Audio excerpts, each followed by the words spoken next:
Perkenalkan, nama saya Regita Ditira Juliet Wisang, NIM 2214 kelas 4 semester 3, Fakultas Keperawatan, mahasiswa aktif di Universitas Pembangunan Indonesia Manado. Video ini dibuat guna memenuhi tugas dari mata kuliah Psikososial dan Budaya dalam Keperawatan dengan dosen pengampu Nurse Drova Manorek, Eskep MKes. Dan kita akan masuk pada pembahasan, silakan menonton. Dengan materi penerapan konsep psikososial dalam praktik keperawatan berkaitan dengan seksualitas dan stres adaptasi. Kita masuk pada seksualitas. Apa itu seksualitas? Kesehatan seksual yaitu integrasi aspek fisik, emosional, intelektual, dan sosial dengan cara yang positif yang berkaya dan meningkatkan kepribadian, komunikasi, dan cinta. Seksualitas adalah komponen penting dari identitas pribadi yang membentuk respon fisik. Karakteristik seks. Jelaskan pembahasan tentang karakteristik seks. Karakteristik seks adalah sifat khas sesuai dengan perawatan tertentu, dan seks adalah jenis kelamin, sehingga jika didefinisikan karakteristik seks adalah ciri-ciri fisik atau sifat khas organisme yang menunjukkan jenis kelamin biologisnya. Karakteristik seks terjadi pada saat adanya perubahan. Karakteristik seks dibagi dua. Karakteristik primer adalah perubahan didasarkan perkembangan terkait dengan penumbuhan dan kematangan organ seks, di mana adanya perubahan hormon dan organ kelamin. Karakteristik sekunder adalah perubahan seks sekunder yang terjadi pada yang beranjak dewasa. Bagaimanakah faktor dimensi, orientasi, serta gender yang mempengaruhi seksualitas? Mengenai faktor-faktor yang berhubungan dengan perilaku seksual, menyebutkan bahwa laki-laki memiliki perilaku seksual berisiko lebih tinggi dibandingkan perempuan. Perilaku seksual berisiko juga dialami oleh remaja yang memiliki intensitas peraparan informasi seksual lebih tinggi. Remaja yang selalu mendapatkan informasi dengan membaca, melihat, dan menonton film porno akan memotivasi dan merangsang remaja untuk meniru atau mempraktikannya. Jika hal ini terjadi terus-menerus, sangat mungkin remaja mendorong melakukan hubungan seksual dini. Dimensi-dimensi seksualitas seperti: pertama, dimensi sosiokultural. Seksualitas dipengaruhi oleh norma dan peraturan kultural.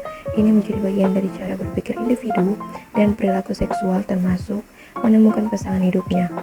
Beberapa sering mereka lakukan untuk berhubungan seksual. 2. Dimensi agama dan etik. Seksualitas juga berkaitan dengan standar pelaksanaan agama dan etik. Dengan seksualitas membentuk dasar untuk perbuatan, keputusan seksual, kebutuhan seksual yang melewati batas kode etik individu dapat mengakibatkan konflik internal. 3. Dimensi psikologi seksual bagaimanapun juga mengandung perilaku yang dipelajari sesuai yang dipelajari sejak dini dalam kehidupan dengan mengamati perilaku orang tua. Orang tua biasanya mempunyai pengaruh atau signifikan. 4. Dimensi biologi. Seksualitas berkaitan dengan perbedaan biologis antara laki-laki dan perempuan yang ditentukan pada masa konsepsi. Orientasi seksual dibagi menjadi 3 jenis, yaitu: pertama, heteroseksual adalah ketertarikan individu pada jenis kelamin berbeda. Yang kedua, homoseksual adalah individu yang tertarik dengan sesama jenis kelamin. Sebagai contoh adalah lesbian, wanita tertarik dengan wanita, dan gay, pria tertarik dengan pria. Dan ketiga, biseksual adalah individu yang bisa tertarik dengan jenis kelamin sama ataupun berbeda dalam waktu bersamaan. Seksual, transgender, dan transseksual. Pembahasan seksual transgender dan transseksual. Transgender adalah seseorang yang menggunakan atribut-atribut gender berlainan dengan seks atau konsepnya secara sosial oleh masyarakat, sebagai contoh adalah waria atau bencong. Transseksual adalah seseorang yang merasa memiliki kesalahan jenis kelamin. Gender adalah pengalaman internal diri mengenai gender dan menjadi bagian dari identitas diri seseorang. Identitas gender terbagi ke dalam dua bagian, yaitu identitas gender inti dan identitas gender peran. Kita masuk pada stres dan stres adaptasi. Apa yang dimaksud dengan stres? Stres adalah stimulus atau situasi yang menimbulkan distres dan menciptakan tuntutan fisik dan psikis pada seseorang. Stres membutuhkan coping dan adaptasi. Sindrom adaptasi umum menggambarkan stres sebagai kerusakan yang terjadi pada tubuh tanpa pemulihan apabila penyebab stres tersebut positif atau negatif. Pengertian adaptasi. Adaptasi adalah proses penyesuaian diri terhadap perubahan lingkungan agar organisme dapat bertahan hidup. Adaptasi suatu cara untuk mengatasi tekanan dari lingkungan untuk tetap menjaga keseimbangan tubuhnya. Bahkan adaptasi atau penyesuaian diri adalah mengubah diri sendiri dengan keadaan lingkungan, tetapi juga mengubah lingkungan sesuai dengan keadaan atau keinginan diri. Tujuan adaptasi menghadapi tuntutan keadaan secara sadar, menghadapi tuntutan keadaan secara realistik, menghadapi tuntutan keadaan secara objektif, menghadapi tuntutan keadaan secara rasional.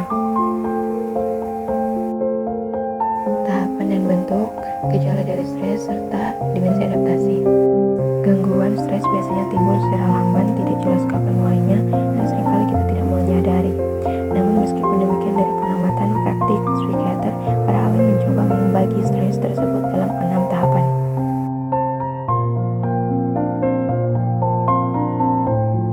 Bentuk stres.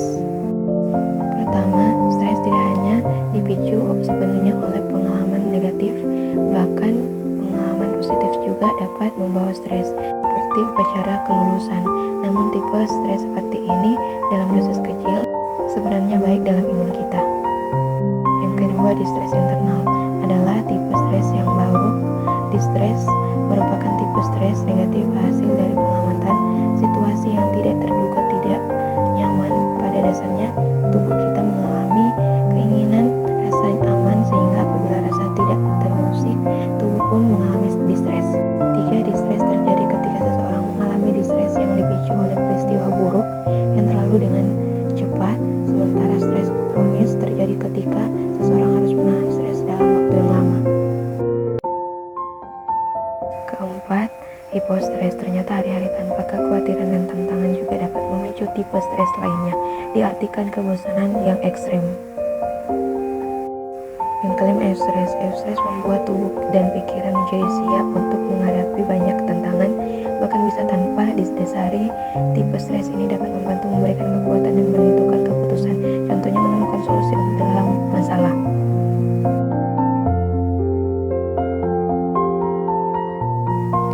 Gejala stres.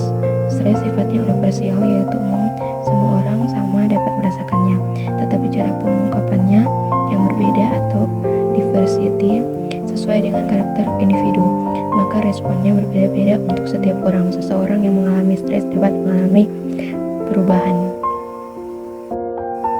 Dimensi adaptasi. Pengkajian tentang stres mencakup pengumpulan data dari semua sistem. Hubungan antara stres psikologis dan penyakit sering disebut interaksi pikiran tumbuh. Riset telah menunjukkan bahwa stres dapat mempengaruhi penyakit dan pola penyakit. Pada masa lalu, penyakit infeksi ada. Reaksi dan respon tubuh terhadap stres. Respon stres melibatkan semua fungsi tubuh, sehingga terlampau besarnya stres yang menghabiskan sumber-sumber adaptif kita dapat menyebabkan kelelahan, beragam masalah kesehatan, dan bahkan akibat yang fatal.